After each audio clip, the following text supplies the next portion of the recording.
Setelah 3 tahun beroperasi, pemerintah akhirnya resmi menetapkan Java Integrated Industrial and Port Estate atau JIPE sebagai kawasan ekonomi khusus teknologi dan manufaktur. Berlokasi di Gresik, Jawa Timur, JIPE berada di lahan seluas 3.000 hektar yang didirikan oleh PT AKR Korporindo Terbuka bersama PT Pelindo III. Di atas lahan tersebut terdapat kawasan industri seluas lebih dari 1.000 hektar, pelabuhan laut dalam seluas 400 hektar, dan perumahan modern seluas 800 hektar.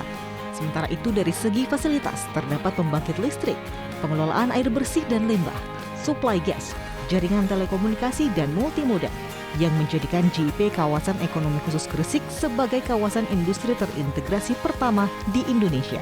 Lokasi yang strategis dilengkapi dengan berbagai fasilitas memberi daya tarik bagi para pelaku industri. Sehingga meski baru 3 tahun beroperasi telah ada 15 perusahaan yang berinvestasi di JIPE, di mana 5 diantaranya telah beroperasi. PT Freeport Indonesia adalah salah satu perusahaan yang telah menjalankan proyek smelter di JIPE. Direktur Utama PT Freeport Indonesia, Tony Wenas, menyatakan kelengkapan infrastruktur dan utilitas menjadi alasan penting perusahaannya memilih berinvestasi di JIPE.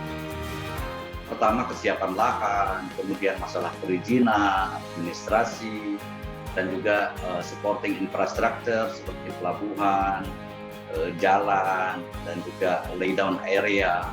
Dan tentu saja ujungnya adalah pertimbangan ekonomi dan kemudian kemudahan atau ketersediaan dari off-takers kita. Sementara itu, perusahaan yang bergerak dalam industri beton, Ademix PCI Indonesia, menilai keunggulan JIPE adalah kemudahan dalam konektivitas dan integrasi antara kawasan laut dan darat. Tempat ini bisa mensupport kami, industri kami, untuk daerah yang di Indonesia bagian timur, terutama di wilayah Kalimantan, Sulawesi, Papua, Maluku, NTT, NTB, bahkan sampai Timor Leste. Kombinasi fasilitas yang dimiliki JIPE, lokasi strategis dan status sebagai kawasan ekonomi khusus diharapkan dapat mendorong peningkatan daya saing industri di Indonesia. Di masa depan, hal inilah yang akan menjadikan Indonesia sebagai negara tujuan investasi yang menarik. Tim Liputan Metro TV.